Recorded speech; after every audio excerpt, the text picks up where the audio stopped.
नमस्कार, आप देख रहे हैं न्यूज 18 राजस्थान। आपके साथ मैं हूं अभिषेक। चलिए बुलेटिन की शुरुआत करते हैं उस तस्वीर से जो सोशल मीडिया पर इन दिनों वायरल हो रही है। हालांकि इस तस्वीर की पुष्टि न्यूज 18 राजस्थान नहीं कर रहा है, लेकिन यह तस्वीर हम आपको दिखाते हैं कैसे एक बेकाबू कार बेखबर लोगों पर चढ़ जा रही है। मौके पर खड़े लोगों को इसका तनिक भी अंदाजा नहीं था कि अगले ही पल क्या होने वाला है, और जब तक समझ पाते कार लोगों पर चढ़ चुकी थी। दरअसल यह पूरा वीडियो कोटा का बताया जा रहा है, जहां एक होटल के बाहर जब एक कार वाला पहुंचता है तो कार को पार्क कराने के लिए होटल के कर्मचारी बाहर आते हैं और कर्मचारी कुछ कहे उससे पहले ही कार सवार से कार अनियंत्रित हो जाती है और लोगों पर चढ़ जाती है। गनीमत तो यह थी कि कार पास बनी सीढ़ियों पर चढ़कर रुक जाती है। हालांकि इस हादसे में होटल का कर्मचारी तो बाल बाल बच गया, लेकिन आसपास खड़े लोगों को चोटें आई हैं, जिन्हें अस्पताल में भर्ती करा दिया गया। आपको बता दें कि वायरल हो रही तस्वीर कोटा की बताई जा रही है, लेकिन न्यूज 18 इसकी पुष्टि नहीं करता है। तो ओम प्रकाश हमारे सहयोगी इस वक्त हमारे साथ कोटा से जुड़ गए। ओम प्रकाश, क्या कुछ हकीकत है इस वीडियो की? ये 2 तारीख की घटना बताई जा रही है। कोई कार में सवार 2-3 युवक जो आए थे, ये कार होटल में खाना खाने आए थे। उस समय वो पार्किंग करने के लिए, जैसे ही कहा पार्किंग करने के लिए, वो इशारा कर रहा था। सामने जो पीड़ित है जो कार के नीचे दबा था, वो इशारा कर रहा था। इसी दौरान अनियंत्रित होकर कार उसी के ऊपर चढ़ गई। गनीमत यह रही कि जब चढ़ी तो उसके पास में सीढ़ियां थी और सीढ़ियों की वजह से कार रुक गई, वरना बड़ा हादसा हो सकता था इसमें। फिलहाल होटल मालिक और पुलिस इस मामले में चुप्पी साधे हुए है। चलिए, बहुत बहुत शुक्रिया ओम प्रकाश इन तमाम जानकारियों के लिए। तो इस वक्त सीधे आपको बीकानेर लिए चलते हैं, जहां पर हमारे खास कार्यक्रम को संबोधित कर रहे हैं इस वक्त हमारे सीनियर। यही वजह है कि आपने लगातार हमें प्यार दिया, स्नेह दिया, और उसके बूते न्यूज 18 राजस्थान लगातार नंबर 1 है। ईटीवी से न्यूज 18 राजस्थान बनने के सफर में आप जिस तरह से हमारे साथ खड़े रहे, उम्मीद है उसी तरह से आप साथ खड़े रहेंगे और हमारी हौसला अफजाई करते रहेंगे। हम लगातार फीडबैक लेने की कोशिश करते हैं और उसके जरिए कोशिश हमारी ये भी होती है कि हम खबरों को किस तरह से स्तरीय बना सकें, विश्वसनीय बना सकें, और सबसे पहले विश्वसनीयता के साथ आपके बीच पहुंचा सकें। थोड़ी देर में कवि जो हैं वो मंचस्थ होंगे और उसके बाद हम सिलसिला शुरू करेंगे खूब कही का। आप यहां पर पधारे, इसके लिए आपका बहुत बहुत स्वागत, आपका बहुत बहुत आभार।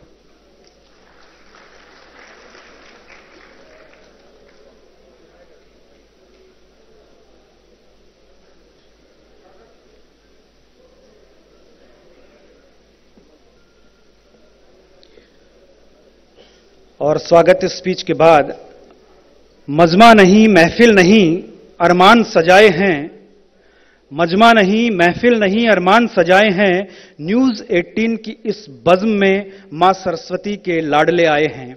और उन्हीं लाडलों का मैं आपसे परिचय करवाते हुए सबसे पहले जिनको आमंत्रित करने जा रहा हूं उनका एक सूक्ष्म परिचय आपको देना चाहूंगा कि हास्य व्यंग और भारतीय हास्य कविताओं और व्यंग के पर्याय कहे जाते हैं। आप हरियाणा और राजस्थान की क्षेत्रीय भाषाओं के सम्मिश्रण से जब रचना लिखते हैं तो हास्य के रूप में वो सीधे सीधे दिल पर दस्तक देती है। खासतौर पर आप पत्नी पीड़ितों के वैद्य हैं और उनकी कविताएं उनका मरहम। जी हां, मैं मंच पर आमंत्रित करता हूं पद्मश्री सुरेंद्र शर्मा साहब को।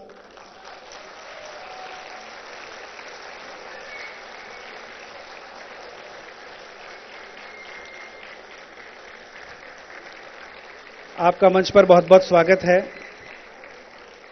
और अब मैं जिन कवि को बुलाने जा रहा हूं उनका राजस्थान से छोटा सा ताल्लुक है। BA MS की पढ़ाई उन्होंने राजस्थान यूनिवर्सिटी से की।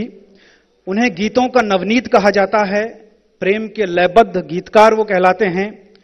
नीरज जी की परंपरा के श्रेष्ठ वाहक, मीठे गीतकार आज हमारे बीच हैं, उस धरती पर जहां कण कण में मीरा का प्रेम है, ढोला मारू की कशिश है, जिसे मरुधरा कहते हैं। तो क्या खूब सजती है श्याम जब जुबां पर होता है एक नाम, खुद ब खुद लरजते हैं लब, होती है रुखसार की बातें, महबूब का जिक्र, इश्क और यादों के बरबस बरसते हैं नैना। जी हां, उनका नाम है डॉक्टर विष्णु सक्सेना। जोरदार तालियों के साथ सक्सेना साहब का स्वागत। मंच पर आप विराजें। और आपने एक स्लोगन तो सुना ही होगा कि मुस्कुराइए आप लखनऊ में हैं, लेकिन फिलहाल आप लखनऊ में नहीं बीकानेर में हैं और हम स्माइल मैन ऑफ लखनऊ या यूं कहें कि स्माइल मैन ऑफ इंडिया को बीकानेर हमने आमंत्रित किया है। वो पधारे हैं हमारी धरती पर। हास्य कवि, गीतकार, शायर के रूप में पहचान, राष्ट्रीय और अंतर्राष्ट्रीय मंचों पर काव्य पाठ, हर चेहरे को मुस्कुराता हुआ देखना चाहते हैं। तो आप समझ ही रहे होंगे, एक ऐसे कवि जो हर किसी के दिल में बसकर उसे बना देते हैं मस्ताना। जी हां, डॉक्टर सर्वेश अस्थाना, आप पधारें मंच पर। आपका बहुत बहुत स्वागत। और अब बात एक ऐसे कवि की जो हर रस में कविता को मुकाम देते हैं।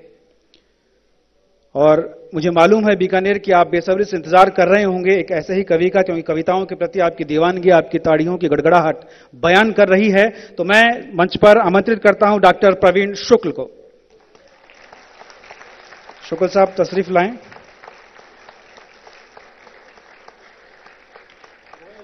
और अब नाम ही काफी है, जो गागर में सागर भरती हैं, जिनकी कविताएं सीधे सीधे आपके दिल पर दस्तक देंगी। मैं आमंत्रित कर रहा हूं डॉक्टर सीता सागर को।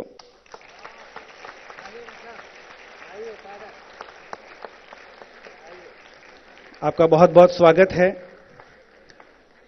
और अब बात उस विख्यात कवि की जो राजस्थान का लाडला है, ग्रेट इंडियन लाफ्टर चैलेंज में फाइनलिस्ट रहे हैं। मैं मां सरस्वती के उस लाडले रास बिहारी गौड को आमंत्रित करता हूं, जो पृथ्वीराज चौहान और ख्वाजा साहब की नगरी से ताल्लुक रखते हैं।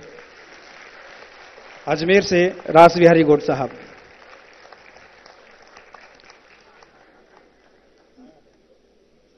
अभी हालांकि कार्यक्रम में मुख्य अतिथि उनको आना था, थोड़ी सा विलंब हो रहा है, लेकिन हम चूंकि कविताओं का कार्यक्रम है और कविताएं सब्र की मोहताज नहीं होती, लिहाजा हम इस कार्यक्रम को पहले शुरू करते हैं कि सुषुप्त पड़े एहसासों को जिंदा करती है कविता। सुषुप्त पड़े एहसासों को जिंदा करती है कविता, पत्रकारिता की तरह गुनाह की निंदा करती है कविता। दिल की डाली पर जो गुमसुम बैठी हो कहीं भावनाएं, दिल की डाली पर जो गुमसुम बैठी हो कहीं भावनाएं, फूंक देती है जान उनमें, उन्हें परिंदा करती है कविता। और मन संचालन की बागडोर में संभालता हूं डॉक्टर सर्वेश अस्थाना जी को।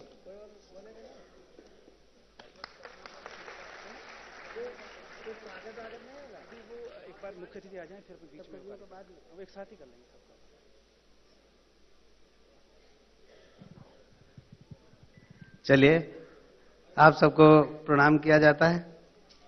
मैं 2 लाइन कहूंगा और आपकी तालियां इस महोत्सव को शुरू करें, जिसका नाम है खूब कही। ये खूब कही की पता नहीं कौन सी कड़ी है। हम हिंदुस्तान के विभिन्न शहरों में जाकर खूब कही आयोजित करते हैं और आप जैसे बहुत अच्छे श्रोताओं को आमंत्रित करते हैं, जिससे हम उनको जोड़ सकें कविताओं के साथ, अच्छी बातों के साथ, शायरी के साथ, मुस्कान के साथ, ठहाकों के साथ, संस्कारों के साथ और परंपराओं के साथ। आज मैं पहली बार देख रहा हूं कि मुख्य अतिथि की प्रतीक्षा नहीं की गई। हाँ भैया, आ जाइए। ये हमारे लोकसभा अध्यक्ष हैं, किसी भी सांसद को रोक सकते हैं। स्वागत। खुद ही चले गए सदन छोड़कर। एक बार जोरदार तालियां।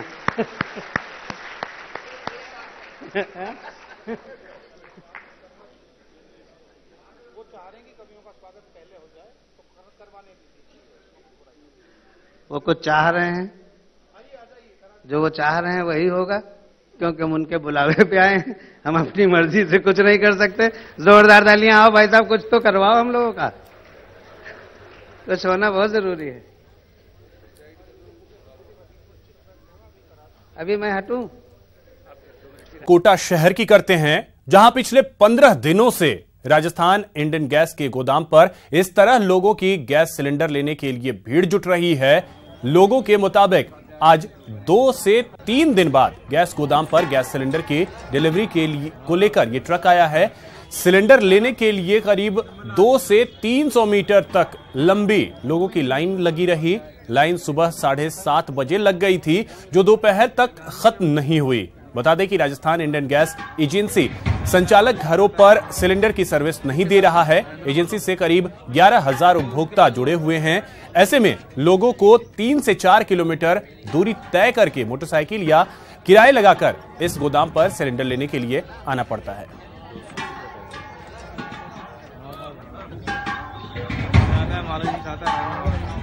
किसके साथ था? चलिए बात करते हैं आग के तांडव की। प्रदेश में आज आग ने 4 जगहों पर रौद्र रूप दिखाया, जिससे हर तरफ हाहाकार मच गया। आग, आग और सिर्फ आग। जी हां, आज प्रदेश में आग ने 4 जगहों पर ऐसा तांडव मचाया जिससे चारों तरफ हाहाकार मच गया। तस्वीर एक कोटा की है, जहां चलती बस में आग लगने से अफरा तफरी मच गई। शॉर्ट सर्किट की वजह से अचानक लगी आग से निजी बस धू धू कर जल गई। अचानक लगी इस आग से बस में बैठी सभी सवारियों ने तत्परता दिखाई और अपनी जान बचा ली। वहीं बांसवाड़ा में गौशाला में अचानक आग लग गई, जिससे गौशाला में एक तरफ का रखा चारा जलकर राख हो गया। आग लगने से गौशाला में हजारों का नुकसान हुआ। आग लगने के कारणों का फिलहाल पता नहीं चल पाया है। भरतपुर में भी आग का आतंक देखने को मिला। यहां जैन मंदिर के पास एक फर्नीचर के गोदाम में अचानक आग लग गई। आग लग जाने से चारों तरफ अफरा तफरी मच गई। अचानक शॉर्ट सर्किट से लगी आग से लाखों रुपए के फर्नीचर समेत मशीनरी जलकर खाक हो गई। बात पाली की करें तो यहां आग ने रेडीमेड कपड़ों की दुकान को अपनी चपेट में ले लिया। देर रात शॉर्ट सर्किट की वजह से लगी आग से दुकान में रखा लाखों रुपए का माल स्वाहा हो गया। Bureau report, news 18 network.